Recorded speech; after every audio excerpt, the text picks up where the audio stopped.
My name is Seb. And my name's David. Welcome, chaps. We've had a game week 9, haven't we? Tough week for some, elation for others, and we've got the best of both worlds on this week's Scoutcast. Our very own Rough with the Smooth amongst us, naming no names. We'll come to that in a minute. But yeah, scheduled for tonight, we're going to look at some our own teams. We're going to have a look at over and under performance and how that can be useful in seeing how we can predict our transfers. We'll have a look at Salah. Is he a perma-captain shout from now on? We'll have a look at some City mids, that rotation risk. Is it worth getting on board with the City stuff? What else have we got? Basically, loads of stats to get stuck into. And who better to talk it through than none other than the prodigal son, Mr. David Munday, back from the non-FPL world. How is it going, Dave? How we've missed you. Oh, thanks, man. Well, yeah, it's been quite nice, actually, to be missed by a few people. There's a couple of people already in the chat saying it's good to have me back.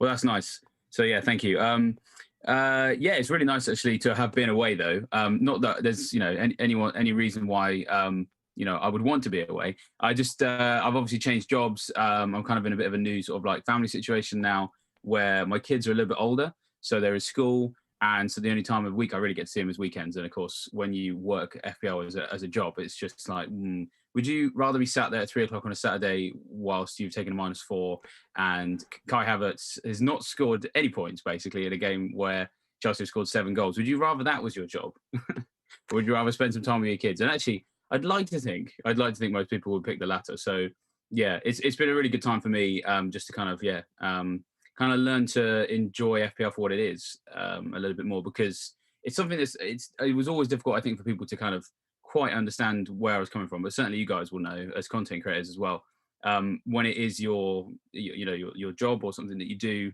as a kind of vocation, I could say, it does sort of, it's not quite as much of a hobby as it was before. So I've been able to get back into this situation where I can sort of play FPL on my own terms. And it means that the fun weeks, I can enjoy them as much as I did before, and the bad weeks, they don't affect me quite as much as they did before, which, bodes quite well for, I guess, what we're going to talk about first. Sounds good. It's good that you had the Lundstrom shirt still up on your wall. You better not take it down. I've still got Jimenez as well. I should probably... they're still there. They haven't come down since I left the job, so don't worry. That's how out of touch he is now. He's still got Lundstrom. So we're also joined by Daddy Cool himself, Mr. Seb, taking some time away from FPL, presumably with the sleepless nights, but they seem to be working for you, mate. How are you? Yeah, all my transfers happen at about 3 a.m. now. In fact, all of my everything happens at 3 a.m. We were saying before the show, we were asking how old, 5 weeks yesterday now. But I didn't know what day it was. We're doing a Scoutcast on a Tuesday, so it's a Tuesday. Good time. FPL deadlines must be tough to remember, though. I've made a lot. Oh, yeah. I mean, the very first week, I did miss the deadline, but it was one of those. I'd set my team up, so it was fine. And then, yeah, since then, I've just been making transfers when they make sense without trying to pay too much. I say too much attention. A lot of them have been price changes, but I have the wild card in the back pocket, so I know I can kind of save myself. But I've missed, I think this probably worked out for me, but I wanted to do Fernandes to De Bruyne a couple of weeks ago and was sat there most of the day looking at it. And then next I knew it was about 3:30 in the morning and the price had changed and I couldn't afford it anymore. And then that weekend, De Bruyne scored. So I did Foden instead. Foden also, I think he got an assist, was it? And obviously now that has definitely worked out for me. So that's fortunate. But at the time I was like, I've cost myself the move I wanted to make there. Wonderful news. Plenty of people asking about Joe in the chat. He's absolutely okay, just having a well-earned holiday. So I'm stepping into his shoes just for on a 1 week only basis. So put up with me, will you? and he did well as well. I just want to, anyone thinks he's not here because he didn't do well. I think he got somewhere 90 or 100 points, something like that. He'd had a good week. He captained Salah, of course. Great stuff. Let's have a look at our teams. I'm going to start with you, Seb. Top of the pile this week with 113 points. What a score that is. You kept Lukaku. Talk us through it. Yeah, I mean, I'd already made my transfer, which was Benrahma to Mbumo. So that actually cost me 2 points. And so I didn't want to take a -4 to replace Lukaku with, whoever. The reason being because Livramento would have come off my bench, which he did, and got a probably, I say fortunate goal, not in itself, but I don't know if anyone would have predicted him to score like this week precisely, especially after he didn't keep a clean sheet. But I was happy to play Livramento rather than, say, gambling on Vardy, Kane, whoever it would have been, and deal with Lukaku this week instead. Have you kept Lukaku? Has he gone from your team? He's gone now. He's moved on to someone else ahead of price changes. Interesting. Spoiler alert. We'll come to that at the end of the stream. But yeah, the 4-4-2, presumably an auto sub for Lukaku, right? Yes. Yeah. I actually did start him just in case, because we had, was it Tuchel who, I don't want to say lied, but before mentioned the player was injured and then they started. So it was one of those like, look, if just for any reason he starts, I'll have him. I won't captain him or anything, and Livramento will just come off my bench. So I think Mourinho was pretty bad for that with Son last season, I think. So was it? Yeah, it might have been Son. It might have been that, but it might have been Tuchel as well. But yeah, Foden's 18 points. That's astounding. I mean, Mason Mount was the other one, wasn't it? We'll come to that in my team. I was very happy with that. What's your thoughts on Antonio? Are you happy? You're a happy owner, or is he, with his tough run of fixtures upcoming, are you looking to get rid? If I was wildcarding, I probably wouldn't have him anymore. But seeing as I'm not, I'm very happy to have him. I don't think he's become that bad that I need to spend a transfer to get rid of him. And also, it occurred to me earlier, if I do lose him, I've had him since the start. Getting him back might go and cost me 0.3, 0.4 more. So I'm in no rush to maybe cause myself a headache in only a few weeks when I might want him back. Interesting. Well, it'll be interesting to see who you've changed Lukaku for. He must have plenty of money in the bank. Let's move on to my team. Narrowly missing top spot this week, but I did take a hit as well. So that 111 points is really 107 really, but very happy with that. Livramento was a last-minute change from Semedo in the first sub, so pretty happy with that result. Normally in these 50-50 situations, I make the wrong move, but when Burnley scored, I was so annoyed. I have to say, I was so annoyed. And I go, oh, here we go, another 50-50 decision against me. But then he scored. Livramento scored. I was up absolutely so buzzing. But the rest of the team, I could not expect anything more from Mason Mount. I would have just been happy if he got an assist. Honestly, so unexpected. So 24 points, absolutely incredible. De Bruyne, I brought in De Bruyne and Tony for a hit, and that was, in retrospect, a terrible move because it lost me points. But I think going forwards, it sets me up well for the next few weeks. So pretty happy with that team. Rafinha is a doubt for Norwich, which is such a pain. I think maybe, do we all have Rafinha? I think most of the community does. Fingers crossed that he can make it back, because he's going to be a great asset, even maybe captainable. I know we're going to talk about Salah captain, perma-captain, but Rafinha at Norwich, maybe with a fully fit Leeds side, he could come into the conversation. But let's leave it there for my team. And David, finally come to you. We have to. we have to, mate. We have to. No, I know. It's a poor week, but I'm sure that you've had plenty of decent weeks before this. This is the problem, isn't it? That all of our teams are set up differently. We're going to have good and bad game weeks at different times. So let's talk us through it, buddy. Oh man, yeah, it's so annoying because I picked one hell of a week to come back on the Scoutcast. I spent so much time away. Like, hey guys, I'm back and definitely worth listening to. I'm 646k rank with a massive red arrow this week. And it's really annoying because had I come on last week, I would have looked considerably more smug. Because for the last sort of 5 or 6 game weeks, I've been clawing back 20 or 30 k in green arrows like every week, and had got to about 150k. Still hadn't used my wild card. I was rolling transfers. Like I was playing like a really slow and patient approach that was really paying off. So yeah, it was about 150k then. And so I thought, okay, I've been banking these free transfers for ages, so I'm finally going to use them in a week where I could do it with a little bit of surgery.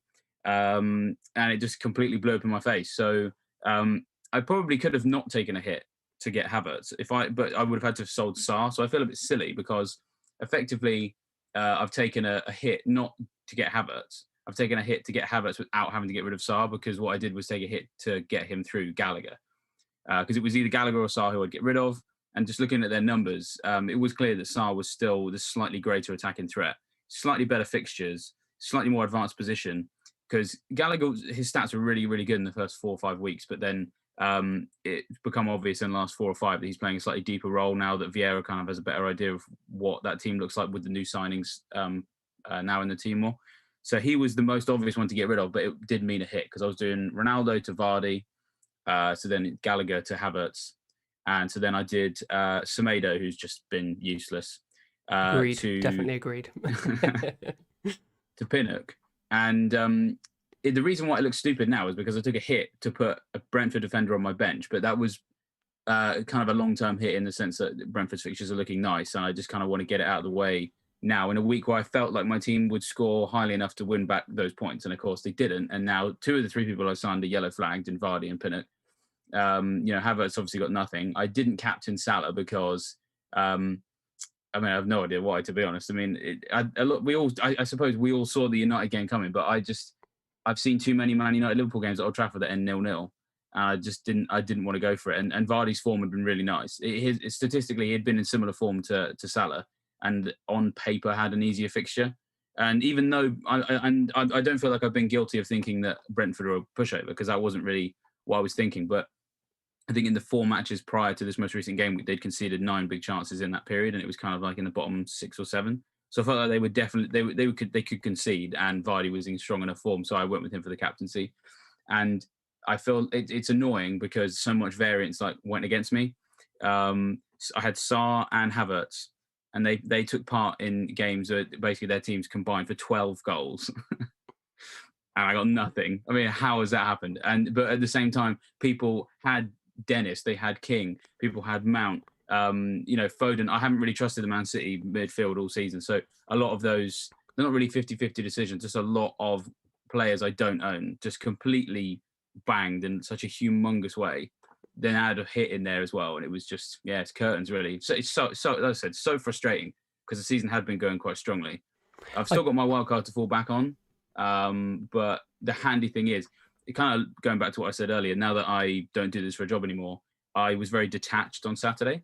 I normally am anyway, but I was even more so this Saturday because it was my dad's wedding. So I couldn't even just go and look at the scores if I wanted to. I kind of absorbed all of it about sort of 7 or 8 p.m. But by that point, I'd had several Prosecco's and a couple of rums. So I was like, it's kind of easier to shrug it off. It can be easy sometimes to succumb to real emotional dread when these game weeks happen. But I'm thankfully in a position where I can kind of shrug a little bit more these days and be like, well, it's just a game. So then I won't let that make me have a knee-jerk reaction, either emotionally or tactically. And I'll look at this again on Thursday, Friday. So yeah, I think a lot of other managers in the community will be in the same position, having a bad game week. And I think we're sometimes going to have bad game weeks in the season, especially if you've been watching the games throughout the weekend. Unlike you managed to avoid it this weekend, David, but if you've been watching it and you have a bad game week, I don't know about you guys, but I definitely get in a mood, and it affects my mood with my partner, with my family, and it definitely gets me down. And it's nothing really can cheer you up until you can move on to that next game week, shrug it off, make your transfers, and lo and behold, you have a better game week next week. It is not as bad as it may seem right now. So I think we all have good weeks, we all have bad weeks. I don't think you can beat yourself up, mate, because honestly, I think we need situational luck sometimes. I definitely was going to captain Lukaku this week if he was fit. I think many other managers would have. Yeah, Seb, you said exactly the same. And I maintain that if we were presented with those same fixtures next weekend, I'd captain Lukaku again. Yeah, I mean, who knows? He might have gone on and scored a hat-trick, but regardless, we would have missed out on Salah's haul. And I think people who would have gone Salah in the first place might be a little bit upset that was just the way the cookie crumbled. So if you're having a bad game week out there, never fear. We all have them. You'll bounce back next week. Oh, for sure. And I mean, it's tough because I think often you'll see oh, don't worry, it's just a game, or, well, just don't worry about it too much. Don't focus on it. Which is impossible. Everyone knows when you're inside your own head on something like that, someone just going, well, don't worry about it. You're like, oh, thanks, I hadn't thought of that. Brilliant. Cheers, move on. Realistically, it is going to suck. We're emotionally attached to this game. A lot of people, myself included, especially before having a baby, sometimes it was the thing I wanted to do with my Saturday. It was my Saturday. So if that goes badly, of course, it's going to affect you. And that's absolutely fine. Take a little bit of time. Maybe, hopefully, we can find ways to deal with it a bit better. Something that helps me, or did help me in the past, was for 3 o'clock on Saturdays, because nothing's on TV anyway, I'd go to the gym just so that I'm doing something else. I flick through the scores on my phone, absolutely, but hopefully I'm trying to focus on something else. Now, of course, I've just said there's no advice that'll necessarily help, so I'm not saying that'll work for someone else, but I think it's a case of just being okay with it in yourself, and in terms of if it is going to ruin your Saturday, you don't have to fight that. Yeah, it sucks, and that's absolutely fine. And hopefully, as you said, next week can be better and we can pick up and move on a little bit with it. Well, let's have a look at some scores from the game week. You've got some rough with some smooths with us, Seb. Let's have a look at some of the community members. Absolutely. Yeah. So would you like rough or smooth first? Oh, David, what about you? You can choose, mate. Rough or smooth first? Let's go smooth first. So that a lot of deliberation on that. Smooth choice. So we've got one smooth and three rough. So, I want to know what's going to be most emotionally positive for me. Like, do I really want to hear about the positive stuff first? Not really. No, I want to hear. Sorry, I don't want to hear that last. I want to hear that first. So now I can hear the roughs, and I can leave the section knowing I wasn't alone. Sure. So, okay, the smooth, I plucked this from my work league, actually, someone called Simon, who I liked it because he had Salah, Havertz, and Mount. He actually captained Havertz, which sounds like a bit of a rough, but he came out with 105 points. He's got Alexander-Arnold, he's got James, Salah, and Mount, as I mentioned, even Gray for a little assist, and it jumped him up something like 10 odd places in the league, a massive score. And the reason I wanted to pick it as a smooth, because all the real smooths this week are fine. I captained Salah, or I brought in Mount and captained him, but he didn't captain one of those players and still did really well because of the rest of his team, which obviously is kind of maybe the other end of what you've experienced, David, which I think shows that there are so many decisions that go into this and so many that are so close. And like you said, just all of them didn't go your way. Whereas in this case, the big one didn't go his way, but the rest of them did. Love it. The rest of the team must have been absolutely banging. Love it. Any other smooths, or we're going to move straight onto the roughs? I mean, all the other smooths are the same thing. You'll see, people brought in Mount rather than Havertz, or captaining Salah because Lukaku was out, things like that. And I think we all know what those are this week. So maybe some therapeutic roughs. There we go. Come on then, David, some therapeutic roughs. So we've got GAU, who says an epic disaster, 31 points, Havertz captain, KDB, Sarr, Ronaldo, Rafinha, Vardy, similar to David there a little bit, all blanking, and Azpilicueta and Christensen no-shows as well. It dropped him from 900k to 2.4 million. Oh my goodness, real tough. If anything, I would say that just shows that if you can go from 900k to 2.4 million, you can go from 2.4 to 900 as well. Love that positivity. Yeah. Delu Fail, who had a very, very appropriate name here. So he did have a smooth in. He sold Shaw for James, but the rough. He says, I took a -8 to sell Lukaku and Odegaard for Edouard and Havertz captain, which allowed him to bench Smith Rowe, 13 points, and Alexander-Arnold for 10 points. Vardy was then injured before the game, but still limped to the 1 point. If he hadn't have played, those Smith Rowe points would have come in. And if he didn't make those deadline day moves that I've just mentioned, he would have captained James or Foden. He would have had vice-captain Vardy, so no problem there. The 2 needless transfers, that cost him 28 points, excluding the captaincy, or about 40 points with the captain. And then all of that, and he doesn't own Salah either. Oh, my goodness me. Such intuitive moves, though, so he really can't beat himself up. Yeah, the Havertz one made sense, right? Yeah. Like, it was a pretty sensible move. It just came off very, very badly this week.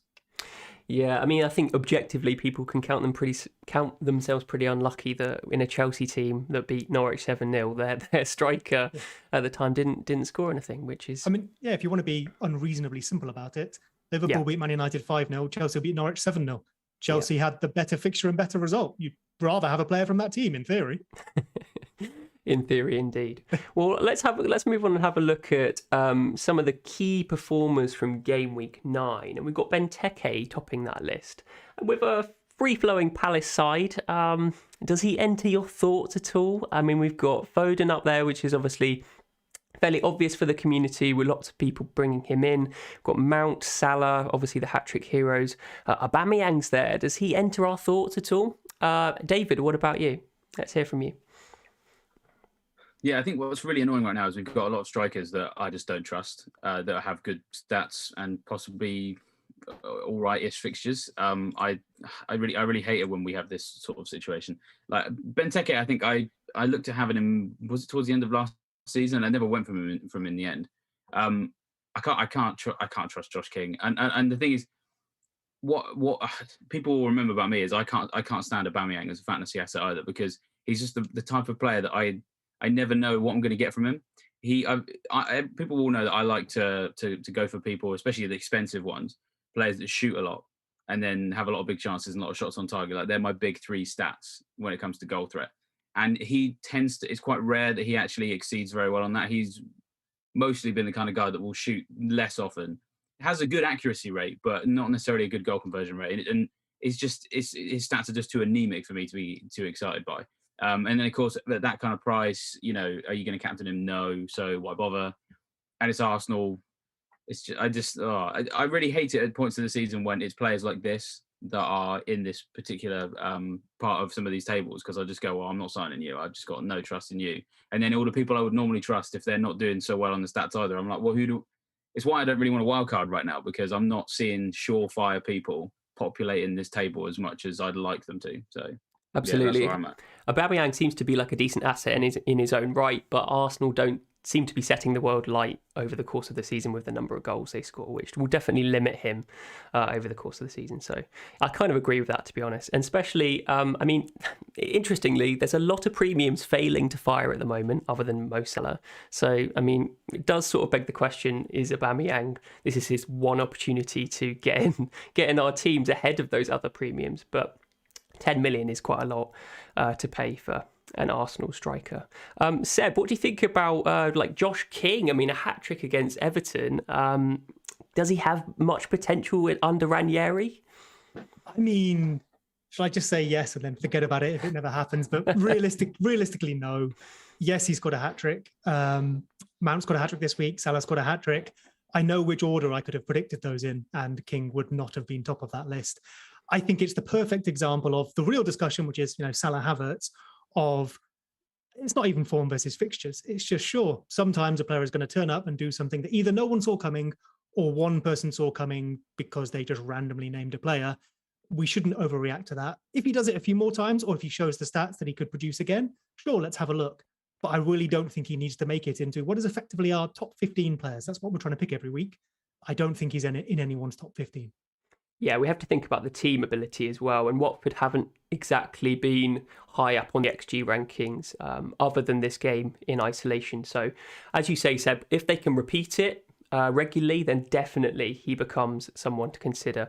But over Sarr that David has in his team, possibly not. So, yeah, Benteke is an interesting one though, but he's a serial underperformer. So we'll get to underperformance later on. But let's move on and talk about, over and underperformance. This is game week 9, and lo and behold, we have Benteke in the Underachievers section at the top. Cornet, top of the overachievement, which is surprising because Mason Mount would have been my pick. What bearing do you put on over and underachievement, David, in helping you, in aiding you to make transfers? Does it enter your mind at all? It does sometimes. Not always, though. It depends who the player is, and it depends on their underperformance, overperformance history. So I think that with any stat, really, you obviously would read more into this sort of stat over a 2-year period than, say, a 2-week period. But this so more than others because, a bad player, or like not maybe that's for the wrong expression, but like a player you wouldn't normally trust can sometimes have periods where they're just incredible in terms of how often they're shooting, creating passes, creating big chances and key passes and things like that. I mean, Gundogan, I think, is a classic example. Like, we saw that his stats, just from a raw perspective, all of a sudden were incredible. And for a couple of weeks, and we think, okay, we're going to go sign that guy, and of course that worked out. Performance over a 4 or 5 year period, that shows you that over a very long period, he always underperforms against his XG. So no matter how often you see him go through periods of, he's shooting quite a lot now. Well, there's quite a lot of big chances and there's lots of shots on target. You go, well, yeah, but over 4 or 5 years, he's just won't live up to it. David McGoldrick pretty much he just set up a mortgage on this table. He was constantly presented with these chances and he couldn't put them away. On the flip side, someone like Kevin De Bruyne always overperforms against his XG because he sort of deals in the spectacular. His XA, for example, is always going to be is going to be a lot lower than some of the players that are going to be creating chances around the 6-yard box, because of course those types of players are creating the bigger chances. But KDB can get an assist from the halfway line with an outside of the boot pass that looks like a quarterback throw from Tom Brady, and it will still end up as a goal. And the XA was 0.02. And you'll see over an extended period that he will overperform. So someone like him, XG over performance or XA or XGI over performance, you kind of use that to go, well, actually, I don't need to worry that he's overperforming against it right now. So when we look at some of the players on that chart at the moment, like Mount is kind of tricky because I still feel like he's not been around long enough for us to say, is he an over or an underperformer?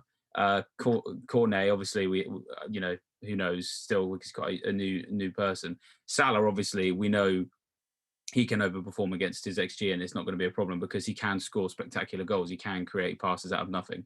That's kind of how I apply that stat to people. It's a good tester of how reliable their raw stats are, but really, it's a more useful way of doing that if you think about it over a 2 or 3 year period of what type of player is this player when presented with big chances, basically. Exactly. I completely agree with that. It's the overperformance is definitely tied towards player ability, because when we think about expected goals or expected assists, that is basically an average player having a shot in a certain position and the probability of that average player scoring that goal. So if someone like Salah or KDB is technically much more proficient than that average player, then they're of course going to overperform long term. And that's what you're alluding to, that long term tendency. Nathan Redmond tends to underperform because he tends to miss more of those opportunities than maybe the average player. These charts we've got up on the screen are just from Gameweek 9, so it just shows that Mount and Salah have obviously had really good game weeks. Like Tielemans shoots from far out, hell of a strike on him. Same with Chilwell. They've been converting well, but it's an interesting one. Benteke, with his long-term tendency of underperforming, does limit that. He may be good for XG in the last few game weeks, but that underperforming long-term tendency does sort of limit him as an FPL option. So I completely agree. Let's talk about over and underperformance over the course of the season, and we'll come to you, Seb, straight away. We've got Traore, unsurprisingly. I knew there was someone else I couldn't think of, and I was like, actually, it's him. There's a good thing on Traore, though, where if you reduce this table to only the last 6 weeks, which obviously caveats we've just mentioned, lesser time means probably less accuracy, Traore drops off this entirely. He's had something like 0.5 XGI in the last 6 weeks. This all comes from that early season form, if you like, and he didn't convert. And now he is no longer putting up the stats to have the opportunity to, perform to the level that this table maybe says he could.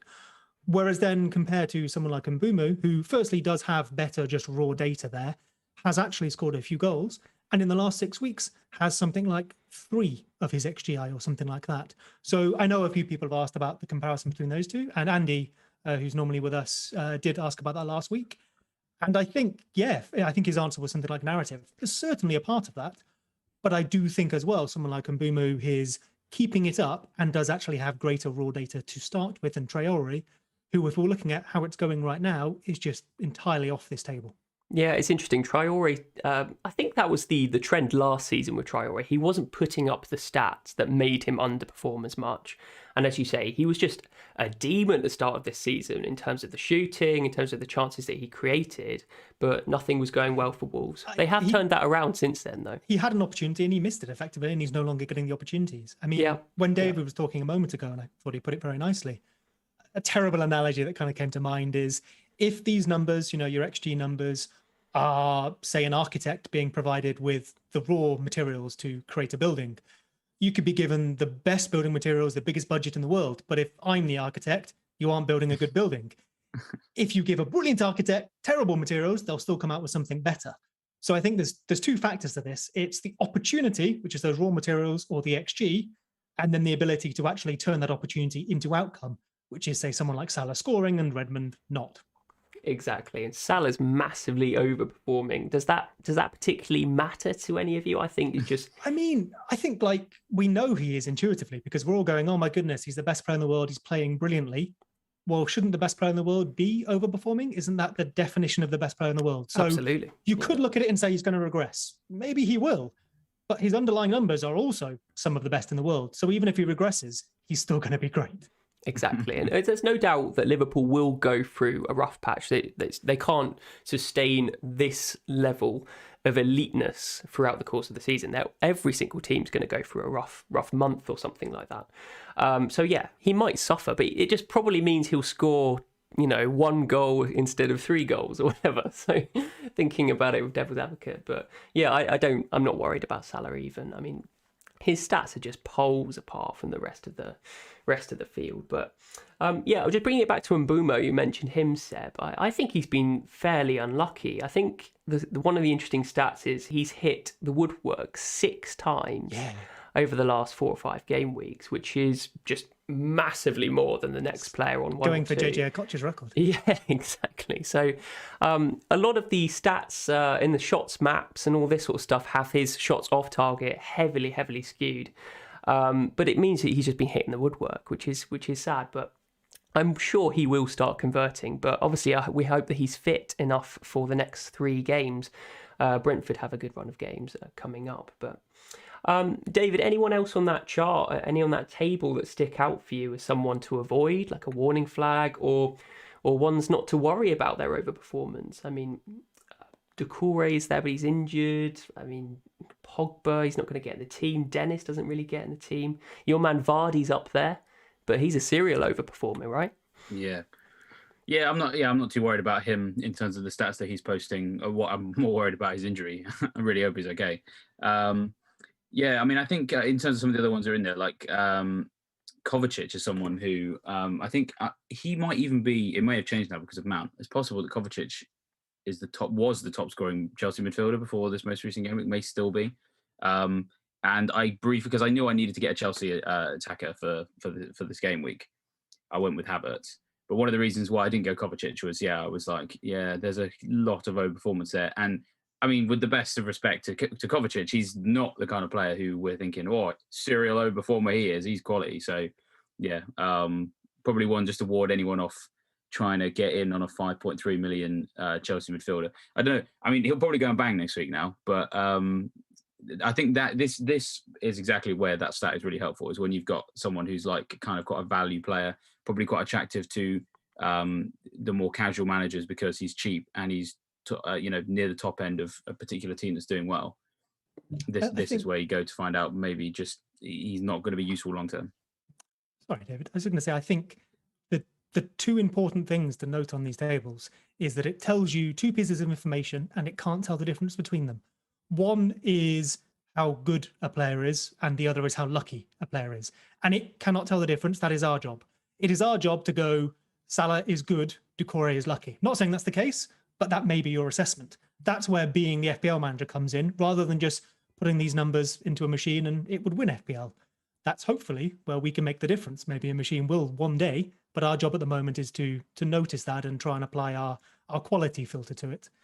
The other thing to call out on here, I think, is when we then can make that assessment, it's trying to get ahead of the curve. So someone like Mason Mount was on the underperformers last week. When we looked at this, he was there. Now, that doesn't mean he was due a hat-trick and an assist or anything like that, of course. He's massively overperformed his underperformance there. We saw him on the overperformance for this week. But everyone who scores a hat-trick overperforms. Of course they do. That's kind of the definition of scoring a hat-trick. But if you can spot that next player, and I guess I'm going to say Mbeumo, maybe Gundogan if you fancy a different City player, those are the ones to call out and try and maybe just get in there before everyone else sees them because they scored a hat-trick. So I personally think that this over-underperformance thing is much more useful when considering teams rather than specific players. And Brentford are one of the teams at the moment who have been underperforming in the last 6 game weeks. And we've definitely seen a lot of evidence that if a team has underperformed in the last 6, they will typically overperform in the next 6. So that's good for Brentford owners. It's a similar story for West Ham and Leeds. Leeds have a good fixtures coming up. So West Ham are an interesting one because they've got bad fixtures coming up, so I still probably wouldn't go there.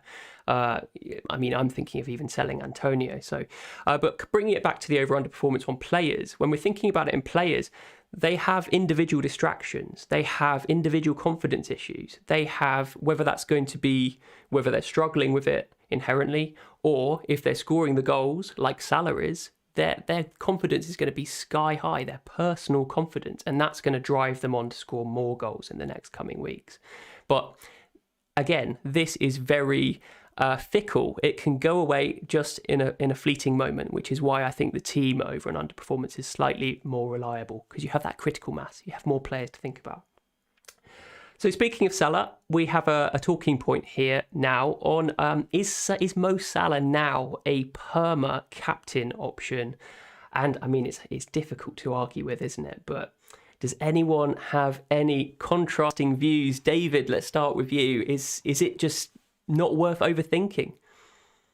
Yeah, so it's quite funny because I did FPL surgery last night, and they asked me, of course, you used to do the captaincy video for Scout. So I'd be really interested to hear about some of the metrics you might use to determine your captain for the next game week. And I looked at some of the fixtures and thought, well, I mean, Brighton, I mean, they're not a terrible team, and their defence has been quite strong, and we kind of all own a collection of Brighton defenders in some cases for good reason. And when you consider that in this particular game week, Leeds are playing Norwich, so if Rafinha's fit, could be a decent shout. We've got Chelsea playing Newcastle, and Newcastle's defence has been quite poor. So again, there will be people that will give it to Havertz again, but I'm sure Mount will get captained a lot this week for people who are bringing him in.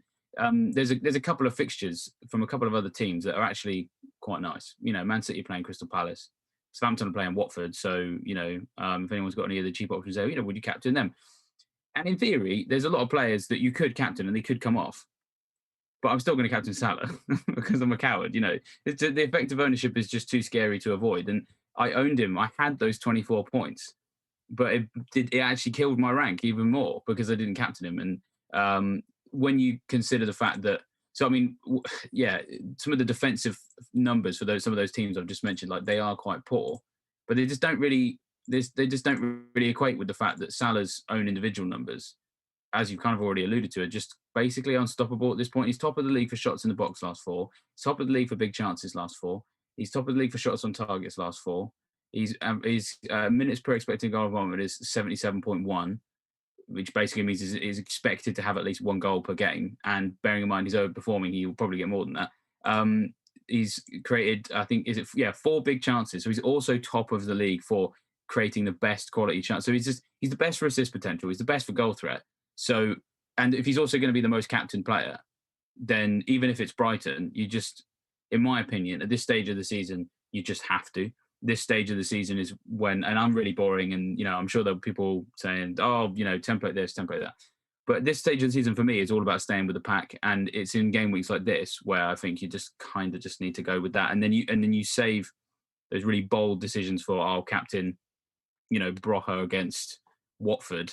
Save that for game week 37. Don't do it in game week 10. Otherwise, you just create more of you open the door, you increase the chances that you've got a bigger mountain to climb in the second half of the season. So exactly. I mean, that there is a narrative which I don't personally agree with, which is if you need to climb up the ranks, you go with someone more differential because he could propel you up the ranks much quicker than maybe captaining Mo Salah would. And this is the effective ownership argument, which I think is a little bit flawed. Seb, let's come to you. What do you think about the effective ownership with captain? Because I personally think that if you removed captaincy from the game, I don't think it changes. I think it removes a lever for us to maybe climb some ranks in a level playing field, but you can easily climb the ranks with the rest of your team, regardless of captain. I mean, I think there's a lot of arguments here that can be made in good faith and successfully in both directions. Effective ownership does matter. It is a thing. It's effectively a modifier on how good your outcome is. So if you captain a really lowly owned player and they absolutely smash it, because FPL is a game of relativity, it doesn't matter how many points you get, it matters how many more you get than everyone else, you will do better relatively. However, you have to actually identify the player that is going to allow that first.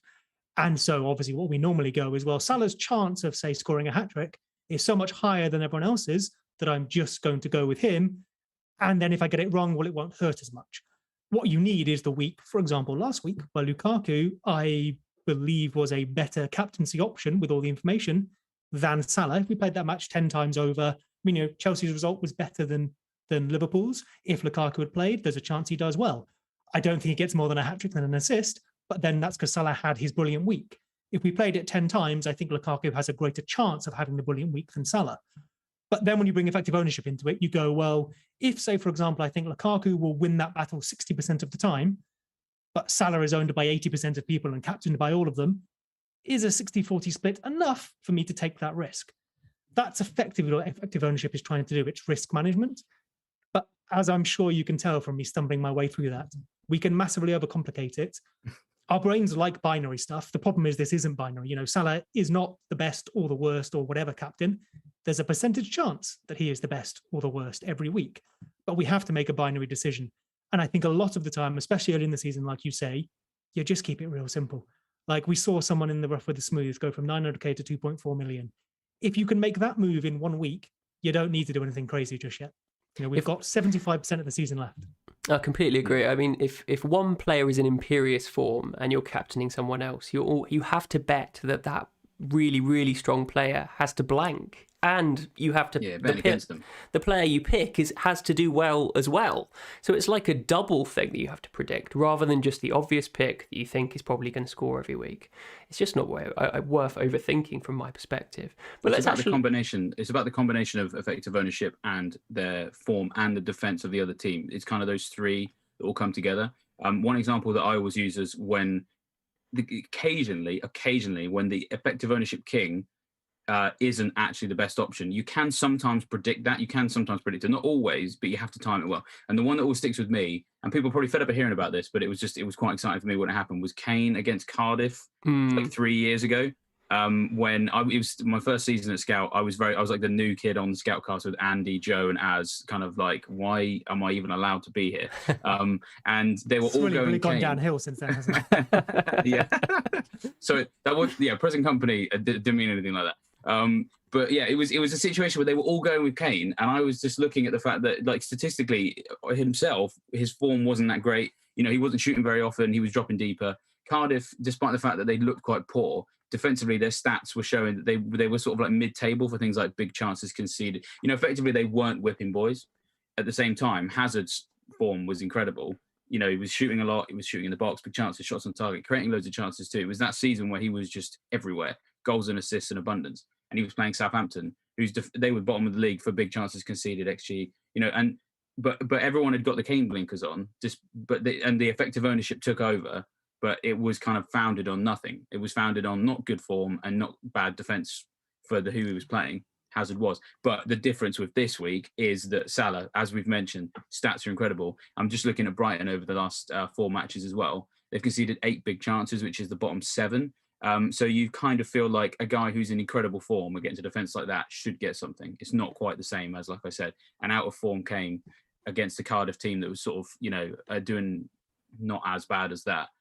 They're the game weeks to look out for if you're going to be brave enough to go against effective ownership. You have to test it properly with the stats, which is why the members area is so important. And yeah, I've not forgotten that. I've not forgotten how to do that. Something that just occurred to me as you were speaking then is effective ownership can become a self-fulfilling prophecy, because a player that, say, based on the raw information ahead of us, so their chance of scoring a goal, the opposition's chance of conceding a goal, they might not actually be, say, the 60% best option.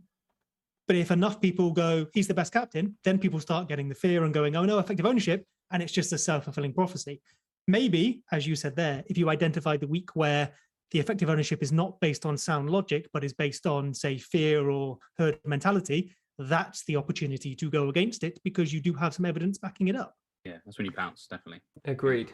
Excellent job. Well, I've got the stats up on the screen for the best performing players, and it's no surprise to see Salah at the top there. In fact, 3 Liverpool players in the top 4, with Antonio spoiling the party. It does make selling Antonio quite difficult, but Mane and Jota, 3rd and 4th. Someone who I've never owned this season, Jota. Have either of you owned Jota? I have not. No, interesting. I mean, I'm too boring for that. I really want to own him for some reason, but I'd almost argue he's quite a boring pick in terms of he's just statistically great, and especially when Firmino was injured, I think he was a very sensible pick. I didn't do it myself because I had Simicast and couldn't get there. It's crazy. For me, it's like punching above your weight or dating a model. It's like you never quite know if they're into you and they're not that reliable. Just stick with the girl next door. That's the way I go. You need him to start games. You just prefer the Vardy party, prefer his moves. Yeah, exactly. He's going to turn up. I love that analogy. Oh, there's some crazy names on this list. I mean, I can't believe Mason Mount is on there, to be honest, because he's been pretty anonymous for the rest of the season. I mean, it was only game week 9 that he turned up, really. I really like Mount. I swear he does this. When it reminds me of, I think I mentioned this last week, David Silva, when he could just tick along all season and no one would ever notice, and then he'd randomly have 180 points by the end. I know we got a hat trick and all that, and he was very noisy last week, but he just quietly goes about it. I think he does typically maybe underperform a little. His underlying stats are often very good, and they often do come from the assists, which of course is fewer points in FPL. So if he's got the same XGI as someone else, it might not turn into the same number of points. But I really like him, and genuinely, and I promise I tweeted this before it happened, so there is evidence. I would have gone him over Havertz. I have neither. I went with neither, but I would have gone him over Havertz last week, only because I think he's a better long-term option. I think Havertz was the better option last week, but if you were, say, taking a hit to bring Havertz in, and then you're going to have to lose him again in 3 weeks, I think someone who you could just hold on to for a medium to long term was maybe a slightly better play. Of course, the way it turned out, I wasn't going to say I'm predicting that sort of thing. Yeah, it's an interesting one because Mount, obviously, he's a really talented player, but last season really suffered from the lack of conversion from all of the chances created, especially with Werner, for example. So hopefully this season can be a slightly more improved one for his teammates to convert his chances created, and that would make him a legitimate 7.5 option over the likes of Jota, who may be rotated more. Cristiano Ronaldo and Bruno Fernandes down there on the list. Obviously, Man United are suffering from, morale issues, I suppose, after that loss to Liverpool. But maybe if they get a new manager, potentially in the next... this is complete speculation, isn't it? But maybe they can come back. But neither of them seem to be providing that much value at the moment. There's a good fixture swing in about 6 game weeks' time for Man United options. Are either of you eyeing up Man United for that time? I will probably wildcard then, and I reckon I will have double Man United, whether they have a new manager or not. I like those fixtures an awful lot. It is a good. It just smacks of Ollie's redemption. Wait, hold on, like what, 5th or 6th redemption arc? For that period of games, you can see the narrative now. Either Ollie's still in the job and he's turned it around, or a new manager comes in and gets a new manager bounce, and it will have been either of those things. It will be because they have the best fixture run in memory.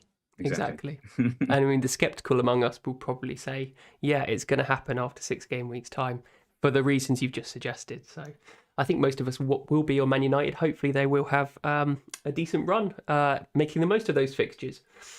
Tony's next on that list, someone we've, I'm actually spoiling this. So Seb's brought him in as well. I was going to wait until the end of the show, but I've brought Tony in last week. I think he's an excellent option. Which is surprising because, not surprising. The fact that I was going to say it's surprising that his assist potential is so much better than his goal threat in terms of the big chances. I produced a chart yesterday which was big chances created versus big chances, and he's miles better for big chances created, feeding Mbomo in mainly. So, I mean, he needs to step it up, Mbomo, for Tony to get some assist points. But Tony seems to be incredibly clinical at the moment in terms of the his overperformance from the XG. A lot of disallowed goals as well. So I think he's been unlucky. But 3 good fixtures to target, and I think he's going to do well in these. What do you reckon, Seb? I've made that transfer. I've got Tony and Mbumo. Is it Burnley and Norwich next? And Newcastle. That's right. And then it's Burnley next, then Norwich, then Newcastle. So really nice fixtures. Exactly the fixtures that we would be like getting a Lukaku win for. In fact, we basically did. We'd be getting a Man United player in a few weeks, a Salah. Brentford are up there. They're not as good as those teams. I think we've got a table that shows that, but they're firmly in the top half for their numbers so far, and they've had tough fixtures. It could go horribly wrong, but I think all of the evidence is there to swing it, to give us the best chance, as we mentioned earlier, of turning that into points. And so I'm very happy to double up on both of them. Good segue. I've moved on to the team table for the last 9 game weeks of the season. I think Brentford are definitely middling or top half of that table, which is, very decent for a promoted side. But I'm tempted to double up with Mbomo, definitely if Rafinha's out. Obviously, we have to think that Mbomo's going to be fit for the upcoming game because he's still yellow flagged. I think both of them are, Rafinha. So fingers crossed, but I think those 3 fixtures, as we've just alluded to, are, 3 of the best you can possibly get. But going back to the table, Liverpool are absolutely killing it at the moment. 23.8 expected goals. 27, so they are overperforming a little bit, but 39 big chances is insane. Man City next best. West Ham, Chelsea. Definitely teams to target. We're definitely clear who the teams to own attacking assets from. But does anything surprise you from this, David? We've got Tottenham at the bottom there. Surely we expect more from Spurs. Well, I mean, I'm not too surprised because I feel like I like Nuno, but he's basically Mourinho but with manners. So it doesn't shock me a massive amount. And especially with the way that the season kind of started for them with Kane, that narrative probably didn't help them. It annoys me a little bit because Spurs are kind of on my radar because their fixture list, their fixture swing, I should say, is quite nice. I think it's at game week 12 or 13 when things get really nice for them. I'm sort of suspecting though that it's game week 12. That's it. When they play Leeds and then they play Burnley and I think they play Norwich and then Newcastle as well. So but their next two games, I feel like we could see Spurs rise up this list a little bit because they're about to play Man United, who I feel like they could thrash, and they're about to play Everton. So like they've got Man United and Everton next, and they are two teams that both conceded 5 goals at home. So yeah, I'm kind of hoping Spurs will climb up that list. Although that said, obviously we don't invest in teams in FPL. We obviously invest in players. And while Spurs XG is amazing, Kane's raw numbers have got me thinking a little bit. I'm a big fan of shots on target. Obviously, you have to filter that. You don't just go like, oh, all those shots are on target, I'll have the guy. Because, I mean, Redmond gets a lot on target. They're just at the goalkeeper. But generally, it's a stat I like. And only Foden and Salah have had more shots on target than Kane in the last 4 matches. And so then if he's got some nice fixtures that are kind of disguised nice fixtures, he's going to do well, I think, against United and against Everton. But he won't get invested in because people will look at the FDR and think, I'm not going to try it. And then I wouldn't be surprised if he converts those shots on target into a goal in each of those games. And then by the Leeds game, he's like, oh, we've got to have him now. He'll become the herd mentality transfer possibly. It's not a bad. Sorry, Seb. I was just going to say it's not a bad shout to get on Kane or Son now because their fixture run from game week 12 is immense. So absolutely 5 goals conceded against. Sorry, Everton and Man United conceded 5 goals apiece. Why not get on them now? Seb? I was just going to say I will take the other side of that, but only gently. I did Lukaku to Tony rather than Lukaku to Kane, simply because I think Tony has the better 2 next, when Kane then has better fixtures in 12, which is when I actually want him. If he scores a hat-trick between now and then, fine. He always could have done. I just think it's less likely than Tony doing it. And I will then probably do, say, Jimenez to Kane in time for 12. All about timing. That's very sensible. Yeah. It's all about timing, and of course their form has to match their fixtures as well. They have to have some form for those fixtures to improve that form a little bit further. So it's a balancing act at the end of the day, and hopefully Spurs can improve slightly in order to justify inclusion for Son or Kane. I think quite a lot of attention might be directed towards them in the community. Let's move on to our next talking point, which is Man City assets, and we've got Phil Foden fresh off an 18-point haul in game week 9, which, Seb, you've definitely benefited from. I'm very jealous of you owning Phil Foden because I would really love to bring him in. But as a De Bruyne owner, a gutted De Bruyne owner for him to be benched. I couldn't believe it. But what's your impression, Seb, about Man City assets in general? Is it worth balancing that rotation risk with the upside in their attacking form that they generally have? I mean, I think a couple is sensible. João Cancelo is a relatively easy pick. He'll definitely miss a fixture at some point. It'll probably be a really easy one in which they keep a clean sheet. But he looks not nailed, but as close to it as it can become in that back 4 alongside maybe DS. And he does provide attacking opportunities as well. He was on our underperformers table. And then I guess it's a job of picking a midfielder or an attacker. I obviously went Foden a couple of weeks ago. You've got De Bruyne. If I could pick either of them right now, I'd pick De Bruyne, price aside. And I tried to pick De Bruyne 2 weeks ago. I missed it because I was up late and I went Foden. So I probably got fortunate there. I think the thing that I'd love to impress on people here is that Foden is a good pick. Bring him in this week if you want him. But the best time to bring him in was 2 weeks ago. And I know that's stupid because he scored a couple of goals, but he had 2 good fixtures. His price was slightly cheaper. He was owned by fewer people. That was the ideal opportunity to bring him in. Now, it's still a great opportunity, but I wonder if there's an even better one out there. For example, maybe it sounds silly comparing Mbeumo with Man City players, but I think he has better fixtures. He's slightly lower owned. You can get Foden in, I think, is it 14 when their fixtures look really good again? There's another great opportunity to get him. So while getting good players in our team is important, I think finding the right entry point is just as important. Do you know, that's weird because if I was going to pick De Bruyne or Foden now, I would pick Foden. Which is weird because maybe that's just bias from me owning a certain player and wish I had that other player. I will say that's with price aside. Obviously, one of them is about 4 mil cheaper, so I completely understand that. But if they're all the same price, I think De Bruyne is the better option. Yeah, it's interesting, isn't it? Because hopefully De Bruyne is nailed. I mean, maybe he's just nursing back from that injury, but generally speaking, De Bruyne plays 90 minutes most games. But the interesting thing about Foden at this time is that Torres is injured and Jesus prefers to play on the right wing. So that the competition for that striker, that false 9 spot that he's occupying is pretty minimal, and he's doing well. So I don't see him. I guess that's exactly my point, that we had that information about 2 weeks ago. So yeah, sure. Like, absolutely get Foden. Please get Foden. He's a great option. Love him. He's looking great. His stats are good. He's a nice price.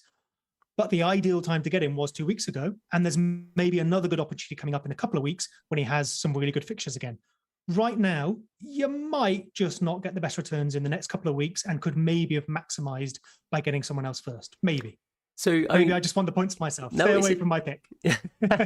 It's a really interesting argument because you could say that Man City potentially are fixture proof. So David, do you think regardless of who they play, that Foden can definitely return in most of those matches?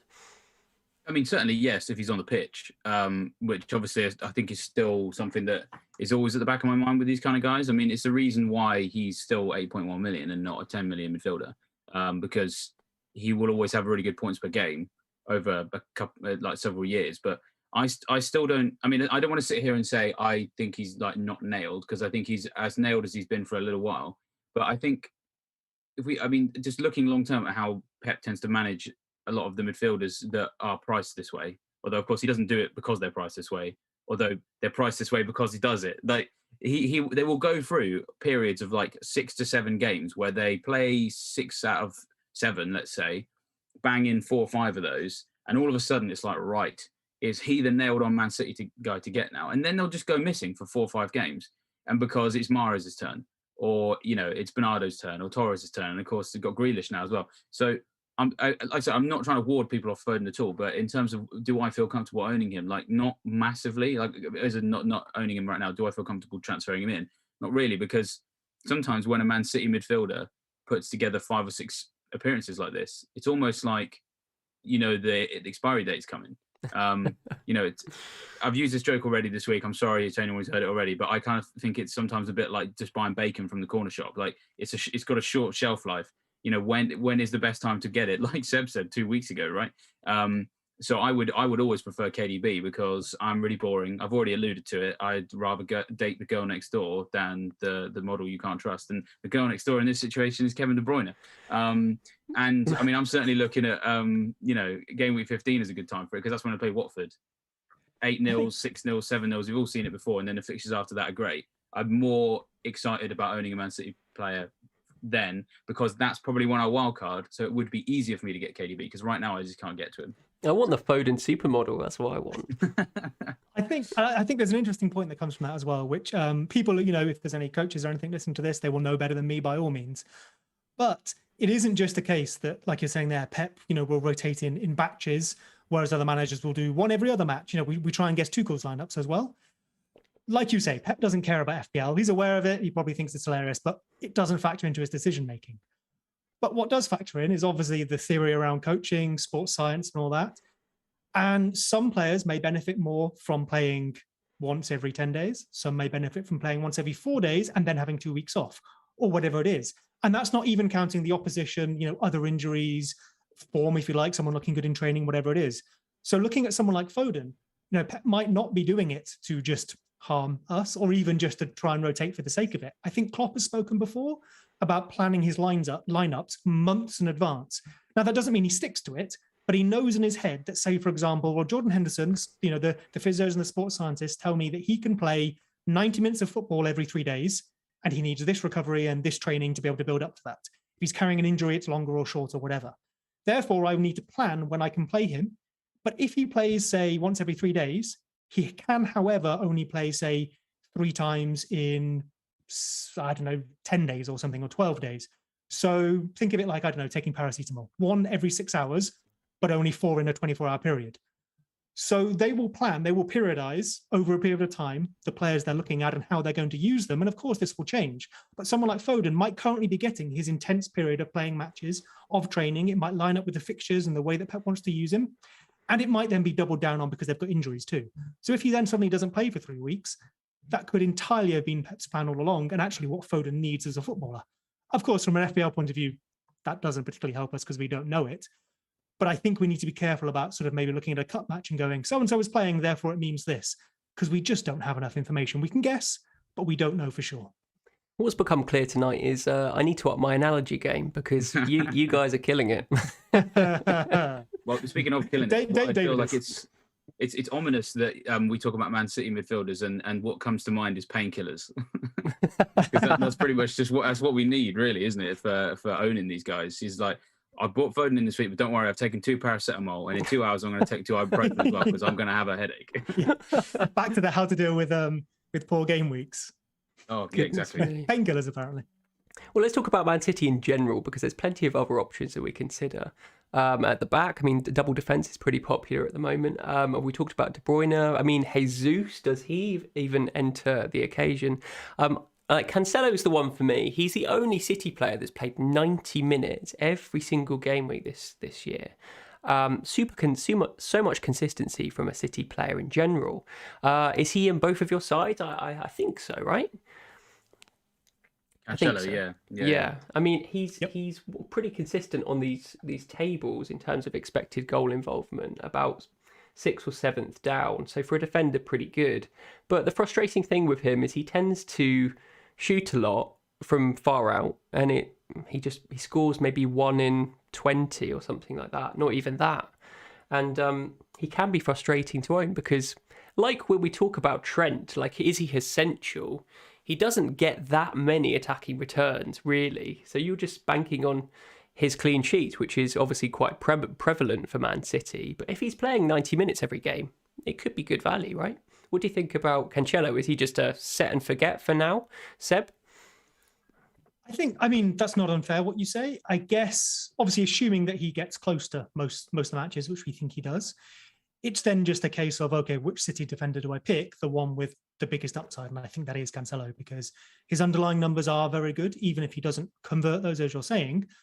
But if you're picking, say, Laporte, who has much lower chance of getting attacking returns, you're probably going to get fewer points over the long term. So I think Cancelo is a natural choice there if you've identified the City defence as something you want.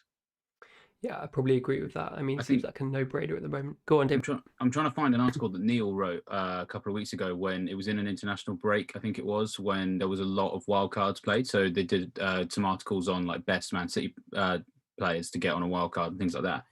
And I'm struggling to find it now, so I can't remember the stats off the top of my head. So definitely go and verify this on your own if you're interested in this line. But he basically looked at I think it was Cancelo and Diaz, their points per game over basically the period they've both been at the club, and effectively over long term, Cancelo outscored Diaz because he's quite feast or famine.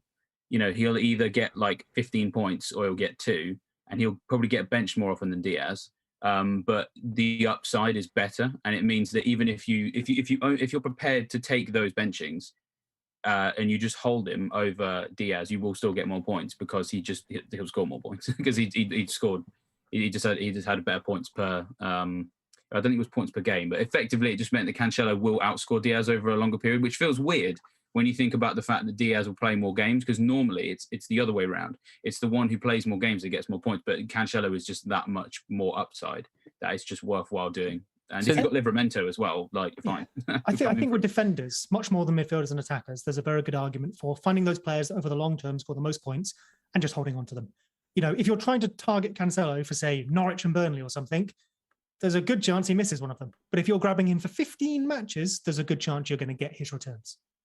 Yes, I mean, the fact that Cancelo he's playing 90 minutes maybe makes the case for owning him even more than Diaz, judging by David's argument there. Well, let's come back to the tables. I mean, Foden has really stretched it in the last 4 game weeks, top of the pile, compared to sort of middle of the table over the course of the season. Gundogan there, 3.96 expected goal involvements over the course of the season. Does he enter our thoughts at all? Because he seems to be popping up with some goals here and there. David, what do you think of Gundogan? Yeah, I mean, in a way, I sort of still come back to what I was saying earlier about, like, I find it really difficult to trust this price bracket at Man City right now. I know I've just talked up the possibly rotatable defender, but when it comes to midfielders, it's a little bit different. I'm spending a bit more money, you know, possibly they're going to be in a captaincy conversation, because if I'm going to own a Man City attacker for good fixtures, for example, I'm going to own them because I want to try and captain them potentially. And I just don't really get that vibe from a lot of these. Like, I mean, am I going to captain Foden at any point in the next couple of weeks? Like, probably not. Like, it just doesn't have that added kind of incentive for me to go for a lot of these. Admittedly, I'm not as clued up on their lineup as I probably was 6 months ago, which just for me personally makes it a lot harder to trust in these situations. You know, when I was covering this like absolutely every day, you know, I could tell you when Gundogan was going to score and when he wasn't, because he had a great relationship, well, not a great relationship, a really interesting relationship with Jesus, for example, where if Jesus was playing, he wouldn't do as well because he could occupy Jesus's kind of false nine. You know, the spots that Jesus would occupy, he could occupy them when Jesus wasn't playing. All that sort of stuff I was just a lot more clued up on before. Not anymore, ashamed to say, which just for my own team makes it harder for me to have as much trust in this system, because I just don't know as well as I did before. It's an interesting narrative, though. It's a really good point, because I mean, Jesus is playing on the right wing, so there isn't really a recognised striker in this structure. That's true. Yeah. So true. I mean, maybe it does bolster Gundogan's potential for goals, because he occasionally does pop up close to the goal for a tap in, like he did at the weekend. And maybe it's someone that flies under the radar over the course of the season. What do you think about him, Seb? I mean, sorry, I jumped the gun there. And looking at just the tables alone, I really like the look of him. If you wanted a second City midfielder, say after your Foden or De Bruyne, it looks good. The thing that maybe turns me off, though, obviously other than we have 5 midfielders and you want to be efficient there, is that if you name City's best 11 right now, I don't think he's in it. And I don't think it's just a case of, he isn't in the best 11. I think if you look at how they're setting up with this 4-3-3, with if Foden is up front or on the left, let's say Foden is up front in the best 11, Grealish on the left, Jesus on the right. The midfield seems to be Rodri, Bernardo Silva, and Kevin De Bruyne. And then with Cancelo at left back, the spot that Gundogan maybe could have is Bernardo Silva's. But Bernardo Silva, who does okay on these tables himself, is looking very, very good. And then outside of FPL, I think Pep said this himself, what he brings is that left-footedness on the left and the ability to go a bit wider, whereas Grealish is coming inside, Cancelo is coming inside. And we've looked before at the relationship between Cancelo and his winger and the midfielder ahead of him. And he does try and play a bit of a playmaking role. Last season, when we had Gundogan and we had Cancelo and we were looking at when they were playing, both of them did better when the other one was on the other side, because they could be the playmaker and dominate that part of the pitch. I think now Grealish is filling that role. Cancelo is filling that role. So even if Gundogan does start, I don't know I'd be sure of what his role is. And then because I'm not sure of his start, because I think Bernardo is first choice in that position, De Bruyne clearly on the other side, even though his numbers are good, I don't know how much opportunity I'm going to get to see those numbers, at least compared to, say, a Foden, a De Bruyne, a Jota, a Mason Mount, a Havertz. All of them just seem like a better pick to me at this time. Yeah, it's a really good point, because Bernardo Silva typically occupied that right wing role, but Jesus has been flying, and Mara is his second fiddle there. So maybe Bernardo Silva is just going to be utilised elsewhere in that centre midfield role. And as you say, he has been flying, second for expected goal involvements in the last 4 and fifth over the course of the season. So definitely playing well. And one player we haven't mentioned so far is Grealish, and he was quite a popular pick at the start of the season.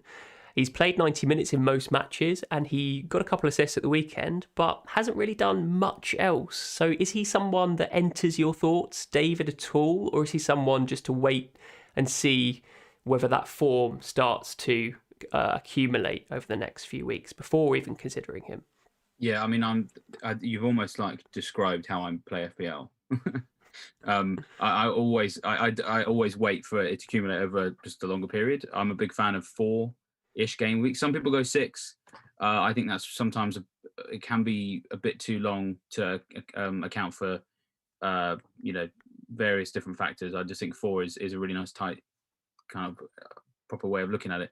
And so I'd rather see it over an extended period than jump on it straight away. That makes me really boring. When I used to do these with Joe, it was really easy because we kind of team up and be like, "Hey, man, I'm boring too," and we could be boring together. So I mean, if you guys want to tell me off for having that strategy, then that's fine. It'll just make me miss Joe. I don't think I ever played boring. It's I mean, I think I was considering Traore at the start of the season, so that says it all. And I love that analogy. I'm going to bring out an analogy. Here we go. Here we go. Drum roll. I think what you were saying about the accumulation of form over maybe 4 game weeks is a really detailed way, a really sensible way of playing FPL, because a lot of us tend to, potentially Havertz this game week, is to be the first manager to get on a player when they might not necessarily take off in form. It's like getting on a bus without a driver. You're going to get the first seat on that bus, but you don't know whether it's actually going to run or go off. Whereas you could get a bus that's pretty filled up, and a lot of people getting to their destination. But he's done it. Yes. Yay! He is on the analogy bus. I think I raced through that. I could have definitely done it a little bit more brilliant. justice. Your expected analogy score there was pretty good. About 0.78. And you didn't even under or overperform. You just delivered, man. That was great. Your XA was fantastic. Something that comes to mind from what you were saying there as well is I think there's a temptation, especially to bring it back to if you're saying the community on Twitter, whatever it is. There's such a temptation to be right, to have called a player, to be able to go, look, I said this thing. That never, ever, ever helps your FPL team. Doesn't matter if you called a player or not, you don't get more points. Someone like, say, just because you mentioned Havertz, not saying it's Havertz or not, the temptation to have got there first only matters if he's going to score loads of points and you get points other people don't get. It's not about bragging. And I think we can fall into a lot of those traps. A bit like, you're saying 4 game weeks. We also fall into traps where we follow rules too closely. Like, I will only ever pick a player after they've shown 4 game weeks of good form. Well, to what point? How much form is enough form? What if someone scores 17 goals in that first match? Do you still need 3 more matches? Or, or the opposite. If you've seen 4 matches and they haven't done what you wanted, do you now need another 4 matches? And I think that's a really good strategy in general. But the way we become good FPL managers is knowing when to break our own rules. And my personal, I say favorite, but the opposite of favorite, is at the end of the season when everyone gets their learnings from the season, and you get half the community saying, I need to be more aggressive, more hits, more differential captains. And the other half of the community say, I should be safer. Fewer hits, lesser differential captains, just play template. Well, even if those are relative concepts, both those things can't be true. It's because all they're doing is going against whatever didn't go for them personally that season. And we just don't have enough data to say whether one of those is the right strategy. And the real answer is it depends on the game week, whether you need to be aggressive or not. And we often only know after the fact. Love that. Right, let's move on and talk about fixtures. I've got the fixture ticker up here. And Norwich are top of it, which is so dull because who's going to bring in a Norwich player? Which is going to set one of you up perfectly, I'm sure, for differential picks. Pookie has more points than Ronaldo right now. Is that true? I keep seeing that, and I haven't actually verified it myself. He has played 3 more weeks, I'm guessing, than Ronaldo. To be fair. Yeah, no, I know. I think it's marginal, but hey, we'll take it. Sorry, I've interrupted you. No, absolutely fine. Stops for no one, so. I mean, is that your differential pick, David? You're going to pick Pookie? Well, yeah, I might have to. I've jumped the gun. Well, let's talk about the fixture table itself, because we've got Norwich at the top, but Brentford more specifically, we've talked about them throughout the course of the pod. Burnley, Norwich and Newcastle in the next 3, which can't get much better, really. Wolves and Chelsea, and then Leeds bringing up the rear, and Southampton definitely one to consider as well. So any differential picks from either of those teams? Hopefully you don't steal mine, but Seb, why don't you lead us off, mate? So my differential pick is Mbumo, who I How own. Boring. Oh, okay, fine. Well, I guess I will carry the boring mantle. One of you needs to be exciting then. David, going to break trend and go Pookie, I hope. But I don't think I even need to pull up too many numbers for him. He's, as we mentioned earlier, he's on those underperformers. But what that also shows is that he's had about 3 XGI in the last 6, I think it is. He's got the fixtures. He's playing out of position. He's cheap. He fits nicely into our team structures. Of course, it could go wrong, but I think you have a pretty decent chance of getting some very solid points from there. And he's owned by, last I checked, 1.9%. What? No. Yeah. There was a lot more on Twitter, doesn't it? But I was yeah. just checking that, to be honest. I was going to look it up, and I thought, surely he's more owned than 5%. This is the bit where you tell me I've looked at Canos or something instead. No, I haven't even got there yet. I'm still in shock. I think Tony 4.3%. 4.3. Cool. Yeah, well, I mean, even still still, just though, about made it. Just that's about made insane. it. I think Tony's about 20% odd as well. So if you had to pick between one of those two, I'd argue for Mbumo because he has the higher XG, which is more points in FPL, and he's a midfielder, so he gets more points for goals. And if you really want to, go for effective ownership, you're going to do better if he does well. I think get both though, to be honest. Absolutely insane that he's under 5% Yeah, that's crazy. owned. I was expecting a veritable Arctic Monkeys Brian Storm in terms of how much he was owned, but never mind. Clearly, yeah. Well, it will be soon. It will be soon. Everyone will be on him, but they've got there first. He was on that bus and it had a driver. There we go. Toot. I'm surprised, because all it takes is a few goals for a player to escalate, especially a cheap one, because Mason Mount was only 3 or 4% owned at the start of this game week, and now he's 13% owned. It's amazing how that ownership can rocket up. But what about you, David? Who do you fancy of those top 5 teams, and a specific player from one of them? Well, yeah, I might have to go Pookie, really. I mean, I don't really fancy him at all, but it's just the fact that if you like playing the fixtures, I mean, why not? Give it a go. Leeds and Southampton, especially defensively, haven't been great. Brentford have been a little bit better, but they haven't. I wouldn't say they're exceptionally watertight, so you might get something. Worth noting they've just lost Raya as well for a number of months. Oh, of course, yes. Well, there we are. So even Team Pookie, even better now. Clearly, I called it. But I think at some point, this Norwich team has to do something at some point, right? And if it's going to happen at any point, it's going to happen in the next few weeks. He's only scored twice, but so have Norwich. So if they're going to get anything, it will be for him. I mean, it's not tremendously convincing because I'm not going to sign him, but I don't know. Just keep an eye out for him, I guess. Just if nothing else, for old time's sake, please.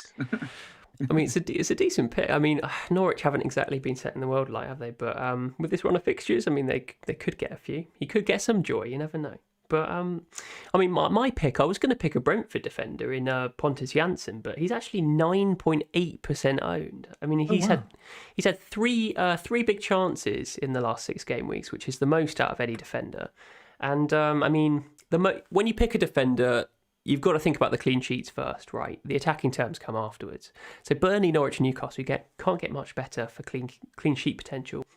I mean, you brought in Pinnock, David, so clearly you're on that bandwagon as well. But I think Jansson's a decent pick at 4.7 million, but I can't go him because he's 9.8% owned. So I'm going to have to go Broja at Southampton, who is yellow flagged at the moment, 75%. But clearly he's good enough to keep Adam Armstrong out of the team. And he's got back-to-back goals in the last 2 games. So 1.7% owned or something. And a few in the community have already brought him in. Watford, Aston Villa, Norwich in the next 3. Maybe worth a punt. I think it's probably the most out there of the three picks, but who knows? I like it. Yeah, I just want to add as well, by the way, Mbumo is flagged at the moment as well. So if anyone, is listening to this later in the week, hopefully you know whether he's available or not before you go and follow that pick. Absolutely. So plenty of us have doubled or trebled up on Chelsea for the next couple of decent fixtures. We've got Jimenez, haven't we, Seb, for Wolves? So it seems to be looking up. That Tottenham there, Man United, Everton, we spoke about them earlier. Then a really good run of games from Gameweek 12. Has anyone else take your fancy from the top of the fixture chart? Because I can't really gain that much. They gain that much inspiration. It seems like the players that we've already got on our squads might be good enough. What do you think, Seb? A couple of teams from lower down that I'd want to maybe call out as potentially could end up being higher once those matches have been played. West Ham, I mean, a lot of people have Antonio, and we know I'm not going to say fixture-proof by any means, because by definition, he's down here low and he's likely to return less points.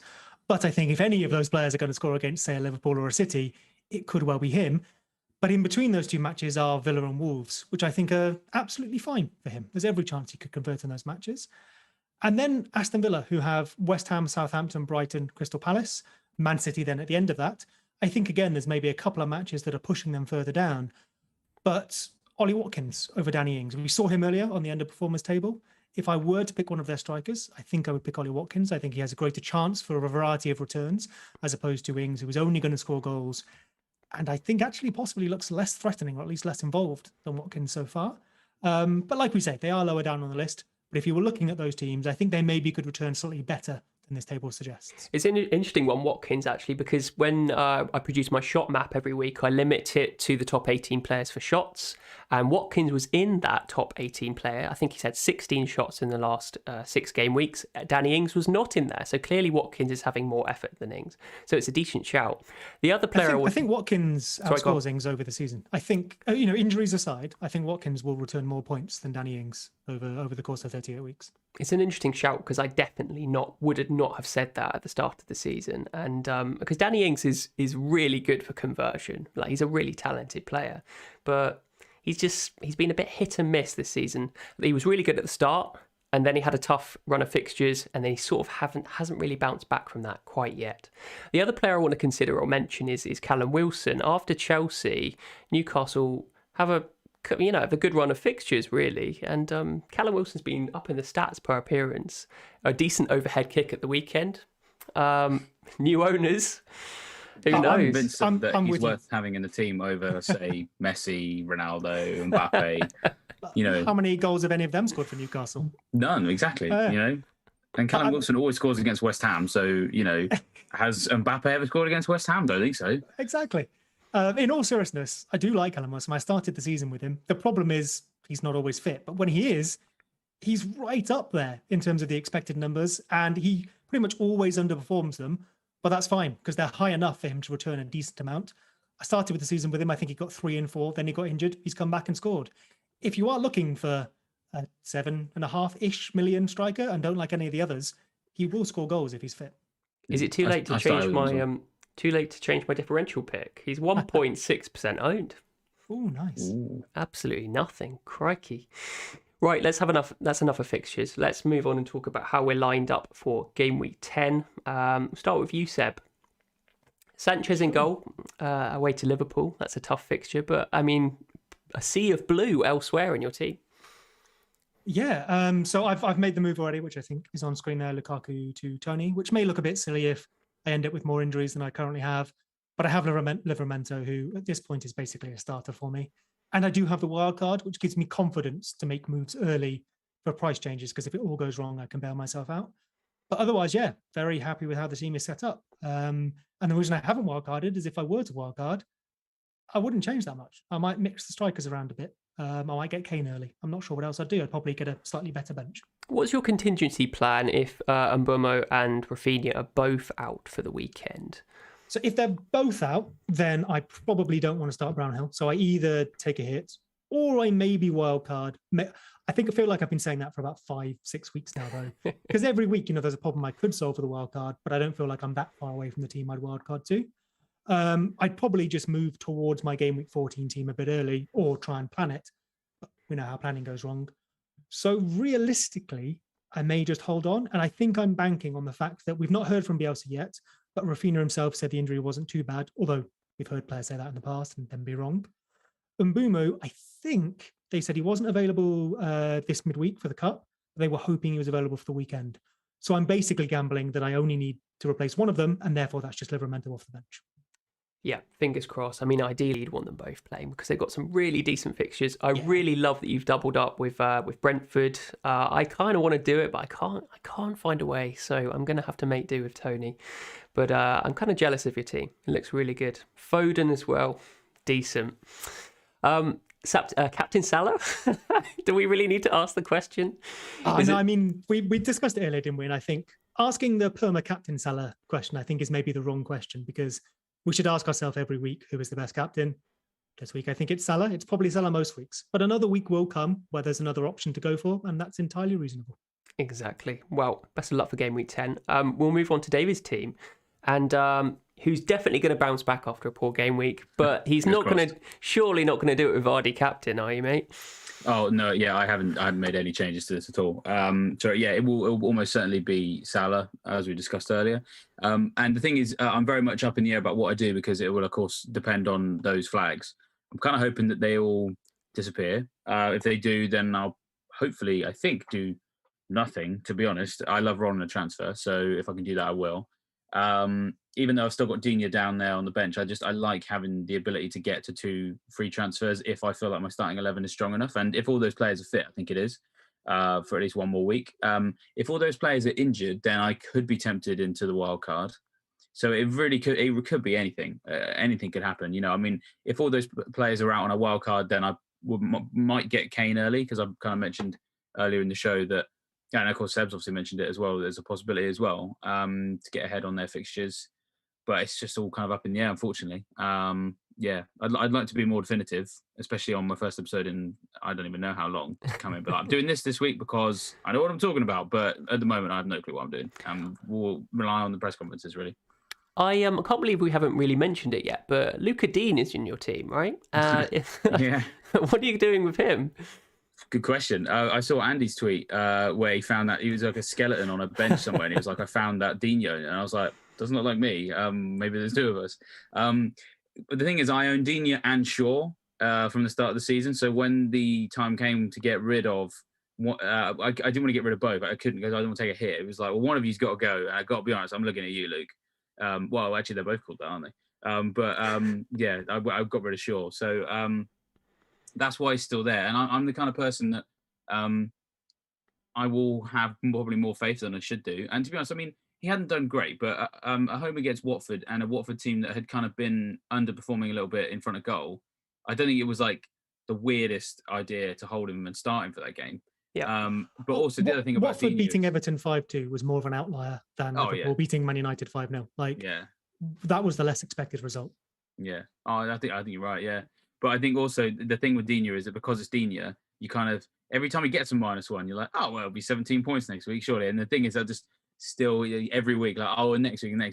And yeah, just from having other issues to solve, it just hasn't really happened. And yeah, I'm sure he'll bang now when I sell him. That's c'est la vie, or c'est la FPLV anyway. Sounds like Digne supermodel to me. You need a girl next door. Yeah, I don't know who that would be in defence, to be honest. There's not many of them anymore around anymore. They ain't loyal, so to speak. So goodness me, yeah. Oh god, yeah. Luca Dean, poor chap. But Everton defence doesn't look particularly solid at the moment. So yeah. No. But yeah, I think your decision making has been spot on. It's just the fact that the outcome has been, against you. So continue making those decisions, and then you'll bounce back next game week, mate. Right, let's end it with my team. I've made 1 transfer already, an early one, because I had exact funds to move Semedo to Reece James. And that's with some welcome news, as Azpilicueta seems to be. I mean, not welcome, obviously, from his personal view, but from my perspective, in my FPL team, Azpilicueta has a shoulder injury, which probably makes Reece James more of a long-term pick, if he wasn't already. David, what are you doing? Sorry. I don't know what you were saying, but it definitely came up on screen. It did. That's amazing. No, I look like an idiot. But yeah, Reece James, very happy to have that. I would have gone Chilwell if I had the option. But I think Reece James has a really good attacking threat, and I think I'm definitely going to be happy to own him. I think I am jealous of Chilwell owners who are able to afford that 0.3 extra. But Mason Mount will be an interesting one, how long I keep him for, because I think he's done more than enough for my team already. I think I'll try and move him on for Foden at some point, but with Newcastle and Burnley up next, I can't really move him on. But De Bruyne hopefully plays. I mean, crikey, I can't have a premium player in my team that doesn't play every week, so fingers crossed he comes back, and it was only a blip. Random casual benching from Pep, but who knows? Maybe De Bruyne is at risk with this season. We talked about Gundogan and Bernardo Silva occupying those spaces. Maybe Pep's going to do one on De Bruyne. Who knows? But I'm feeling I'm fairly comfortable with that team. Tony, the Brentford representative. It's a pity I can't double up on Mbeumo. But if Rafinha's out for some unknown reason, then I probably will make the -4 to Mbeumo. I really like it. I really like that team. I think it pretty much does what you want. If you were wildcarding this week, of course, you'd make a few changes, but it's not far off what someone might wildcard too. Fingers crossed. I mean, I've got Mark on Breakfast Club who's wildcarding this nice. week, so it'd be interesting to see. It's always nice if someone wildcards into a very similar team than you currently have, because that's sort of... Does anyone else do Not that many things thing more satisfying than where? that. Yeah, absolutely. Does anyone else do that thing where, especially when you've obviously got the wildcard still, every week you're going to your transfers tab and you'll make 20 odd points points worth of hits just to see what your ideal team might be, and if you've got the wildcard, you could hit it. And often recently, and I don't mean this as a team brag, I'm just explaining why, if anything, I'll probably waste my wildcard because I'll miss the good opportunity to use it. But every week I'm like, you know what, that's not that many changes and half of them are on my bench. So I might as well just take a hit, or might as well just, stay a little bit further away from my ideal team. I'm just so jealous you got De Bruyne. I'm really, really jealous of having him. I can't justify it with my own team structure right now. I just can't do it.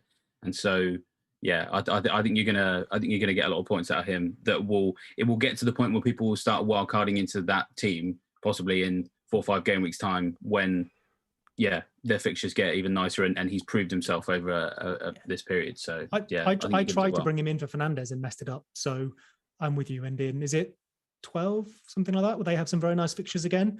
I think he's a very nice option, especially if you want to maybe then move him to Fernandes a few weeks later. He's so captainable as well, so he will get to a point where he will be so effective for you because you can captain him and people don't even own him yet. That's when it's really effective. So I'm really jealous. It's a really good shout, Fernandes, from in 6 game weeks time when Man U have some good fixtures. But he could also be a make weight for Son from game week 12. But I think who we've not mentioned tonight. Yes, which is interesting because from game week 12 he could be a really decent option. But I mean, not many premium players doing the bits at the moment, and De Bruyne might be the one that gets a few assists now and then. But I mean, Lukaku, Cristiano Ronaldo, not really doing that much. Son could be the one, and then you upgrade the rest of your team. But how do you think about maintaining that flexibility in your side? Because as soon as a premium starts firing again, you need to have that ability to move to any player within 1 or 2 moves, right? I mean, maybe it comes back to something we've discussed a few times, which is the old, cheap players almost feel uncomfortable. I've got 5 million in my bank. I'm sure other people have a similar amount if they've also got rid of Lukaku. You feel like you have to spend it, which sometimes makes your team in the immediacy weaker. It's very, very tempting to look at an expensive player and be like, they're expensive, therefore they're good. When actually, for example, I think Tony is a better shout for a couple of weeks than Kane. But Kane's not far off twice the price. It's weird how we maybe look at that and go, Kane is therefore the better option. Yeah, definitely some price bias there, definitely, because, I mean, it's the same with any sort of premium team as well, whether it's a top 4 team. We tend to bring those players in more than maybe some really good options in some lower sides. But yeah, a long-term plan for this team is actually to try and move Antonio out and move to a 3-5-2. I think quite a lot of people might move to a big 5 in midfield, and I think that might be the next template where we're heading. Are you not tempted by bigger at the back? No, the problem. I regularly do a video every Monday with Rob, and he's a massive advocate for big at the back, and I don't like it because it's not as flexible for me in terms of moving to that midfield. If there's a particular midfielder that hits form, if there's a particular forward that hits form, and you have the staples like Antonio or Jimenez or whoever in your front line, you need that 3rd spot or you need that 5th midfielder spot to get that form player to jump on that bandwagon. And I think big at the back just is a high floor but not a high ceiling strategy. And it's very restrictive. Exactly. So yeah, I'm trying to try and move Antonio for Foden maybe at some point. But maybe I don't need to rush, as you said, Seb. Game week 14, you said City have some decent fixtures, so maybe I don't need to rush. I was just looking at ownership, and KDB is still, by definition, a differential option. He's 4% owned. Crazy. That's ridiculous. Crazy. Well, I mean, he needs to play first. A good point, well made. So fingers crossed. Anyway, well, I think we've been talking for 1 hour and 35 minutes, so we'll call it there. Thank you both for joining me. And before we go, definitely a plug for the Scout FF Scout members area, which all of the data has come from in this stream, and indeed my own streams as well. David tried to plug it earlier, but we'll definitely get the plug in now. Plenty of. Sorry, go on. Oh no, sorry. I thought you were done. I interrupted you. No, I'm done. I'm done. Sorry. So I was trying to be clever. I was trying to be clever. I was just going to say that, if I happen to be up later tonight, doing a feed or something like that, it's dark in the house, I can't have any media on. Is there maybe like a book I could read or something like that? Yeah, Goodness I mean, me. what a fail I did earlier on. I had no idea that my quick little can I please mention it, would come up on screen. So yeah, smooth return to the Scoutcast. Yeah, I'm on a little bit of a press tour this week, a virtual one where I'm going on a few podcasts and chatting FPL like good old days. But one of the reasons that I kind of moved on is I'm now writing a bit more science fiction. And so I brought out a new book today. It's called Eyes of the Vanguard. And the first book that I brought out last year is currently on sale for £1.77 as an ebook.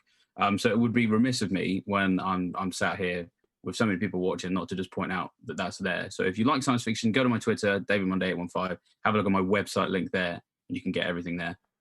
So yeah, I will shut up now, and thank you very much for the opportunity. Do you know what? I was so distraught with that message coming up on the Zoom. I was like trying to fix it. I didn't even read it. So thank you so much, Deb, for So it's my fault. It's my fault. I just completely forgot to double check it. And I was just, wow. I think we did it super smooth. No one noticed. It came up on screen. I interrupted you, Ted. It's great. Your sales will go through the roof, David. Definitely no one noticed. Definitely no one noticed. You got to make it memorable. So, Plenty of analogies in the book, presumably, David. Yeah, I love a good metaphor. So, yeah. I mean, there's less FPL references in there than I'd like. But one day I'm going to write like a sports fiction book, probably a little bit more inspired by FPL than this one. This one's a little bit more of escapism, which people sometimes need in a COVID world. So, yeah. Sounds good to me. Send me a copy. Love it. We'll do. All right, thank you both for joining me once again. We'll leave it there. And best of luck for Game Week 10. Thanks for everyone joining us in the chat. And good luck. We'll see you soon. It's bye from me. That's a bye from me. And a bye from me.